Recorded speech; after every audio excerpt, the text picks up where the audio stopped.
Hello दोस्तों, horror take stories में आपका स्वागत है। अगर आपके पास भी कोई ऐसी रियल इंसिडेंस है जिसे आप मेरे साथ शेयर करना चाहते हैं तो मुझे इंस्टाग्राम या व्हाट्सएप पे सेंड कर सकते हैं। और अब शुरू करते हैं आज की कहानियाँ।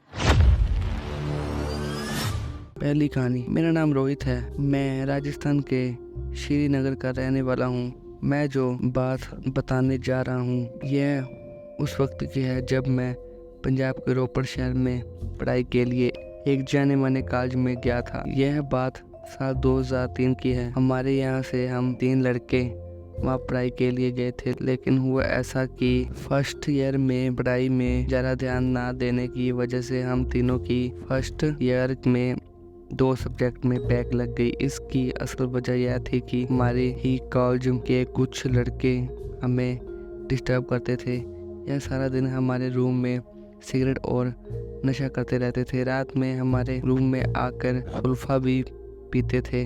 आपकी जानकारी के लिए बता दूं कि सुल्फा ऐसा नशा होता है जिसे सिगरेट में भर के पिया जाता है। वह सब लड़के गुंडे टाइप के थे, इसलिए हम उन्हें कुछ कह भी नहीं सकते थे। इसलिए हमने यह शहर ही छोड़ दिया और मोहाली में जाकर रहने लगे। मोहाली में हमने किराए के लिए बहुत सारे घर देखे, लेकिन कोई भी ठीक नहीं लग रहा था। अंत एक 3 मंजिली मकान मिला। सबसे नीचे वाले फ्लोर पर एक आंटी अंकल रहते थे और सेकंड फ्लोर पर 2 लड़के रहते थे जो मेडिकल रिप्रेजेंटेटिव का काम करते थे। तीसरा फ्लोर हमें मिला था, लेकिन सबसे अजीब बात यह थी कि उसका मकान मालिक खुद एक टूटी सी बिल्डिंग में रहता था। हमने उन्हें एडवांस किराया दे दिया था। वह अगस्त का महीना था और उस समय ठंड भी इतनी नहीं थी, इसलिए किराया देने के बाद हम श्रीनगर अपने घर से कुछ कंबल और बिस्तर भी लेकर आए थे। इसके बाद हम वहाँ 2-3 दिन ही रुके थे कि अचानक हमारे एक दोस्त की बहन की शादी तय हो गई, जिस वजह से उसे अपने घर वापस आना पड़ा।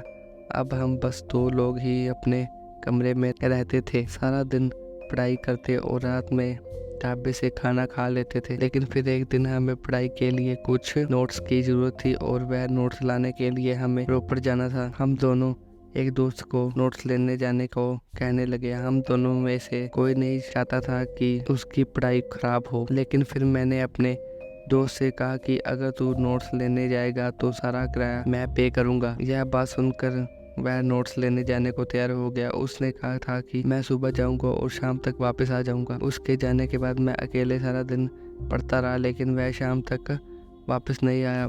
उस वक्त मेरे पास कोई मोबाइल भी नहीं होता था, इसलिए मैंने बाहर पब्लिक फ़ोन से कॉलेज में फ़ोन करके पूछा तो पता चला कि वह वही दोस्तों के पास रुक गया है। फिर मैंने बाहर ही खाना खाया और 2-4 पान मसाले की पुड़िया ली और पीसीओ से ही उस मेडिकल रिप्रेजेंटेटिव को फ़ोन किया कि आज मैं आपके साथ आपके कमरे में सोऊंगा। लेकिन उसने बताया कि वे दोनों तो आज हरियाणा गए हैं और 2 दिन रुक कर वापस आएंगे। बदकिस्मती से उस दिन नीचे वाली आंटी अंकल भी कहीं गए हुए थे। वह पूर्णिमा की रात थी। मैं सोच रहा था कि आज रात को बिल्कुल बोर हो जाऊंगा। मैंने बाहर खाना खाया और फिर अपने कमरे में वापस आ गया। कमरे में आकर मैंने खिड़की खोल दी, जिससे बाहर से चांद की रोशनी आने लगी। फिर मैं बिस्तर पर ही पढ़ने के लिए बैठ गया। पढ़ते पढ़ते कब आग लग गई पता ही नहीं चला। लेकिन फिर आधी रात को सोते सोते मुझे एक अजीब सी घबराहट होने लगी। मेरी आँख खुल गई। बाहर से आवारा कुत्तों के भौंकने की आवाज़ भी आ रही थी। तभी मुझे अपने बिस्तर के पास एक औरत खड़ी दिखाई दी। वह एक बूढ़ी सी औरत थी जिसकी उम्र 60-65 साल की लग रही थी। उसके बाल बिल्कुल सफ़ेद थे और वह ठीक मेरे पैरों के पास खड़ी हुई एक अजीब सी लालच नज़र से देख रही थी। हल्के हल्के मुस्कुरा रही थी। उसे देखते ही मेरा कलेजा मुंह में आ गया। एक बार के लिए लगा कि मैं कोई सपना देख रहा हूँ। मैंने कुछ देर के लिए आंख बंद की और फिर से आंख खोलकर देखा, लेकिन वह औरत अभी भी वही थी। आप अंदाजा भी नहीं लगा सकते कि जब कोई आत्मा आपको इतने नजदीक से दिखे तो आदमी के सारे हौसले धरे के धरे रह जाते हैं, चाहे वह कितना भी हिम्मत वाला इंसान क्यों ना हो। मुझे लगा कि यह मेरा आखिरी दिन है। मैंने किसी तरह उसे इग्नोर करते हुए धीरे से अपना कंबल खींचा और अपने ऊपर डाल लिया। साथ ही बता दूं कि मैं एक नास्तिक लड़का था। मुझे कोई नाम या जाप या हनुमान चालीसा भी नहीं आता था। फिर मैंने जितने भी देवी देवताओं के नाम सुने थे मैं उन सबको याद करने लगा। मैं बीच बीच में उसे देखता कि वह वहां से गई है या नहीं, लेकिन वह वही खड़ी थी। पूरी रात वह वहां से नहीं हटी। डर के मारे लेटे लेटे ही पता नहीं कब मेरी आंख लग गई।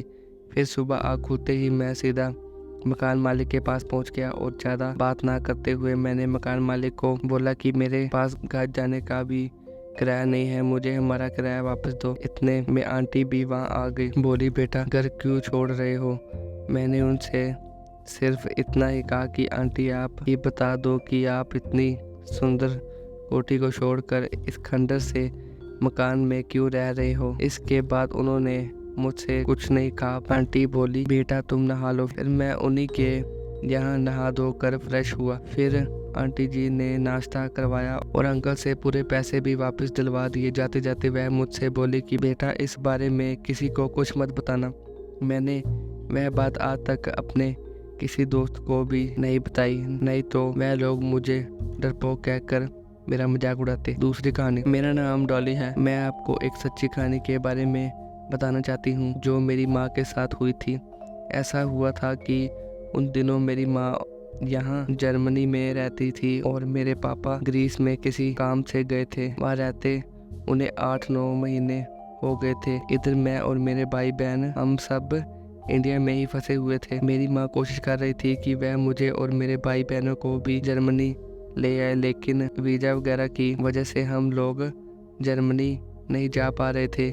मेरी माँ भगवान से बहुत प्रार्थना करती थी कि किसी तरह हम भी जर्मनी पहुंच जाएं, लेकिन कुछ ना कुछ समस्या होती रहती थी। मेरी माँ ने YouTube से भी मंत्र वगैरह देखकर बहुत कोशिश की कि उन मंत्रों से कोई हल हो जाए, लेकिन कुछ फ़ायदा नहीं हुआ। ऐसे ही एक दिन मेरी माँ अपने फ़ोन से फेसबुक चला रही थी, तभी फेसबुक पर उन्हें एक पोस्ट दिखाई दी। पोस्ट में लिखा था कि क्या आप भी पैसा चाहते हैं? क्या आपकी इच्छाएं भी पूरी नहीं हो पा रही? अभी पता लगाए किसने आपके ऊपर काला जादू किया है। बीबी बलजिंदर कौर जी से अभी बात करें और अपने समस्याएं दूर करें। उस पोस्ट में नीचे एक फ़ोन नंबर भी दे रखा था, तो मम्मी ने उस नंबर पर संपर्क किया और मैसेज किया कि मेरे बच्चे जर्मनी नहीं आ पा रहे हैं, मैं उन्हें अपने पास बुलाना चाहती हूँ। 2 घंटे बाद ही बीबी बलजिंदर कौर ने उस मैसेज का रिप्लाई किया और कहा कि एक आलू लो और उसमें एक सुई डाल के नीचे सीढ़ियों पर रख दो। मेरी माँ ने वैसे ही किया और उसके बाद सोने के लिए चली गई। इसके बाद अगले 2-3 दिन तक बीबी बलजिंदर कौर ने ऐसा ही कई काम बताए और मेरी माँ ने वैसे ही किया। लेकिन एक रात ऐसा हुआ कि मेरी माँ सो रही थी, तभी रात के करीब 1 बजे उन्हें लगा कि कोई उनके पास बैठा है। जब उन्होंने अपनी आंखें खोलकर देखा तो वहाँ कोई नहीं था।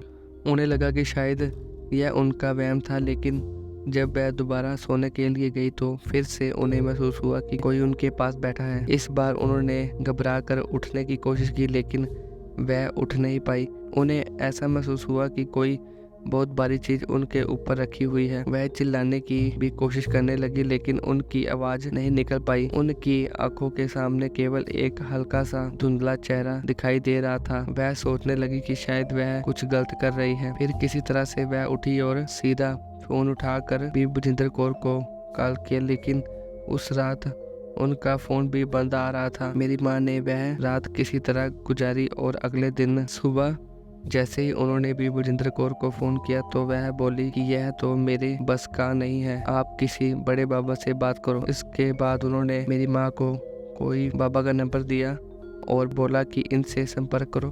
फिर मेरी माँ ने तुरंत उस बाबा को फ़ोन किया और उन्हें सारी बात बताई। बाबा ने कहा कि यह बहुत बड़ी प्रॉब्लम है, आप हमारे पास आओ। लेकिन मेरी माँ तो जर्मनी में थी और बाबा इंडिया में थे, इसलिए बाबा ने कहा कि आप अपने फ़ोटो और अपने बच्चों की फ़ोटो भेजो। मेरी माँ ने तुरंत अपनी और अपने बच्चों की फ़ोटो खींचकर बाबा को भेज दी। बाबा ने कहा कि हम आपके लिए पूजा करेंगे, लेकिन आप रोज सुबह शाम हनुमान चालीसा का पाठ करो और किसी काले कुत्ते को रोटी खिलाओ। मेरी माँ कुत्ते को रोटी भी खिलाने लगी। धीरे धीरे उनकी समस्या कम होने लगी और हमें भी जर्मनी का वीज़ा मिल गया। अब हम सभी जर्मनी में खुशी खुशी रह रहे हैं।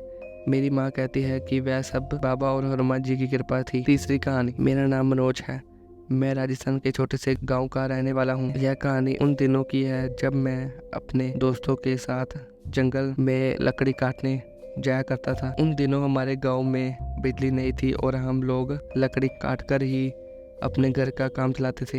एक दिन हम लोग हमेशा की तरह जंगल में लकड़ी काटने गए थे। मेरे साथ मेरे 3 और दोस्त थे। हम सब ने मिलकर बहुत सारी लकड़ियाँ काटी और उन्हें बंडल बनाकर अपने सिर पर रख लिया। वापस आते वक्त हमें थोड़ा अंधेरा हो गया था। जंगल से निकलते निकलते रात हो गई और चारों तरफ घना अंधेरा छा गया।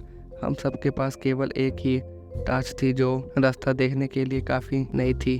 हम सब ने मिलकर तय किया कि एक दूसरे का हाथ पकड़कर चलते हैं ताकि कोई खो ना जाए। चलते चलते हमें अचानक किसी के रोने की आवाज़ सुनाई दी। पहले तो हम सब ने सोचा कि यह हमारा वहम है, लेकिन जब वह आवाज़ और तेज हो गई तो हमें लगा कि ज़रूर कोई मुसीबत में है। हम लोग उस आवाज़ की तरफ बढ़ने लगे। थोड़ी देर चलने के बाद हमें एक लड़की दिखाई दी जो एक पेड़ के नीचे बैठी रो रही थी। हम सब ने उससे पूछा कि वह यहाँ अकेली क्यों है, लेकिन उसने कुछ नहीं कहा। उसने बस अपने हाथ से इशारा करके हमें कुछ दिखाने की कोशिश की।